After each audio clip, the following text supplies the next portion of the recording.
Deadlock? What the fuck is Deadlock? Whew. O mój Boże.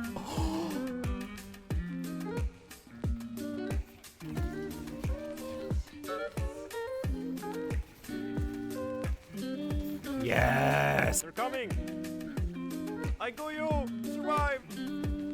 Yes! Cookie, let's go! Deadlock, set in what seems to be an alternate history 40s to 60s New York City, where streets are roamed by everything from mustached men through Blue Devil detectives and robots, all the way to sentient anemonies trying to summon God to save the Bermuda Triangle from an eldritch horror.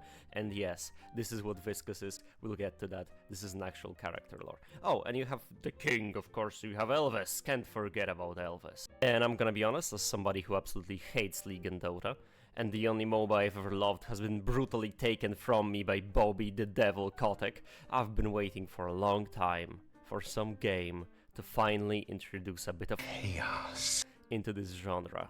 Only problem is, I'm not that good at Deadlock, and so this video will not be a gameplay guide or some epic montage 360 no-scope 420 smoke weed everyday thing. No, this video will take a quick look at the world of Deadlock instead. Try to figure out and pinpoint different types of creatures, magic and factions inhabiting it, and possibly look at the collective imagination of the time inspiring it, to try and deduce just what the future might hold for Deadlock.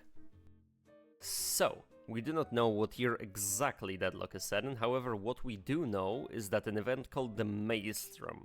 The Maelstrom? Yes, that's how you say it. The Maelstrom occurred 50 years before the game takes place that introduced the supernatural to the world at large. Referred to as a mystic energy or spirit, this force is connected to gates or portals opening all around the world, from the Arctic through the Bermuda Triangle to Central Park in New York City, yes, linking Earth to other planes of existence inhabited by different kinds of beings, ranging from spirits like Lady Geist's Oathkeeper, through seemingly godlike patrons, to the Loch Ness Monster itself.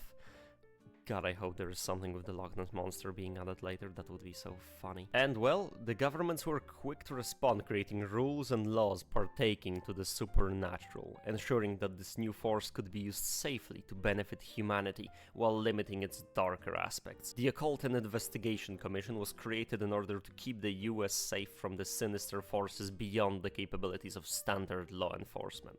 This group consists of multiple divisions, however at the time of writing this video, we are only privy to one of them. That one being the notorious Sandman Division, one of which Haze is a part of. As its namesake suggests, Sandman being a creature of European folklore, the Lord of Dreams, look it up, there's a Wikipedia page, it's a very cool thing. And he was also in that Guardians movie, I'm pretty sure, and he was also, there is a show about him, I think, on Netflix, oh my god. This division is tasked with infiltrating the dreams of people of interest, assessing their threat level, and assassinating them if said threat level is too threatening. Are they connected to the JFK assassination? I don't know and I don't want to know, ask Gabe and I don't want to get killed. Beyond the government, some people decided to take matters into their own hands, so the Baxter Society was formed.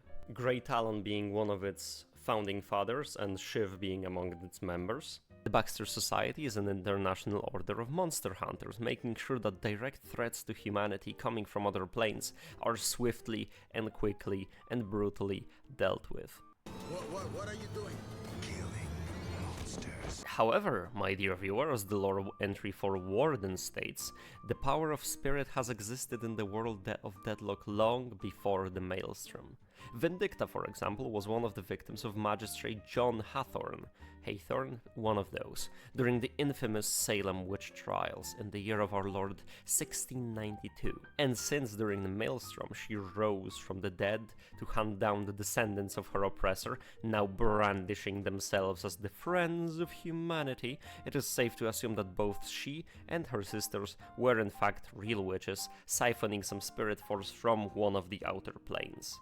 Another way of ensuring the safety of the world after the Maelstrom has been the creation of the Lost Whisper Whisper prison in London, UK. Ooh, mysterious. It was safeguarded by the most powerful ritualists of 7 different nations. This place was meant to keep those who broke the rules and tried to use spirit to further their own dark agendas.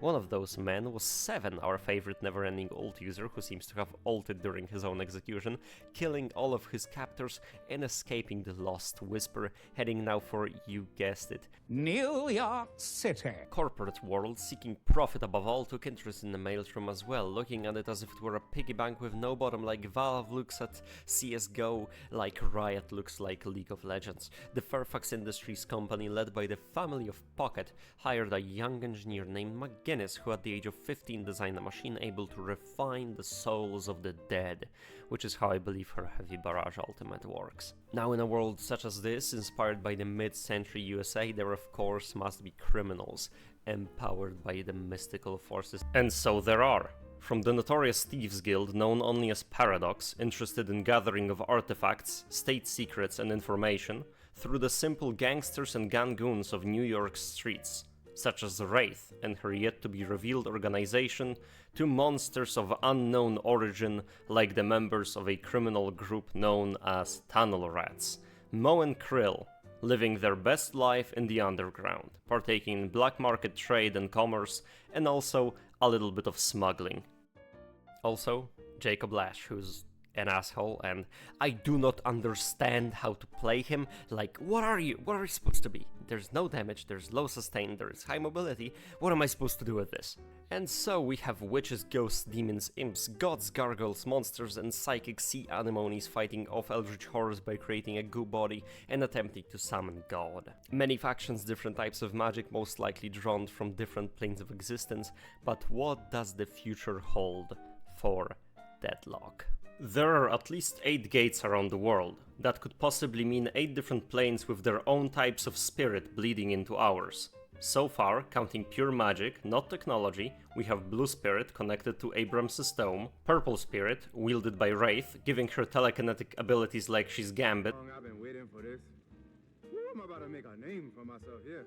Bright Green Spirit, which seems to be some kind of nature magic used by Grey Talon, Fire Spirit, utilized by Infernus, Dark Spirit, manifesting itself as electricity, wielded by Seven, although I tie its manifestation as electricity to the fact that they tried to fry him in an electric chair when he used it, so it doesn't necessarily have to come from some electricity realm, I think. You have also Shadow Spirit that Yamato and Vindicta seem to be controlling, and finally the Ghostly Green Spirit used by Pocket and Lady Geist. So far we know of 3 portals: New York, Bermuda Triangle and the Arctic. Other possible locations could be Japan and the UK, since we have characters coming from those two wielding spirit as a weapon. That would give us 5. One more thing that I've completely forgotten about are these news stands you've probably seen around the map. Now these can give us some pretty interesting information about the world of Deadlock, you see. For example, the fact that Earth has fairly close relations with some of the outer realms, Ixia, the home of Infernus and Grey Talon's daughter-in-law, being one of them. Ixia, in the world of Deadlock, has actually been made the official state of the United States of America and can be visited by the inhabitants of the Land of Freedom and insane politics. However, something bad is brewing in the Land of Fire, as the newsstand claims that battles take place in Ixia and US is sending aid to its 52nd state, with some Americans being against their hard-earned tax dollars being sent beyond the world they know. Another piece of information is that ghosts are a very big part of everyday life of people, being able to haunt and even possess mortals whom later require the assistance of an exorcist. However, being an exorcist is not that simple, because as the newsstand claims, some have been threatened with legal action for causing suffering and stress to spirits during their exorcisms. And so that's it. That's the lore of Deadlock I managed to cobble together from lore entries of different characters up until this point. I purposefully did not go straight for character descriptions, since you can read that yourself, and I focused on the broader world of Deadlock instead. This all seems really interesting to me. I love world building so far and cannot wait for more characters and details, possibly leading to a part 2 of this video. Thank you for listening until the end. Consider liking this video, subscribing to the channel, in order to gain access to more of my silly little stories. Bye bye. They're coming! I go you! Survive! Yes! Go kill! Let's go!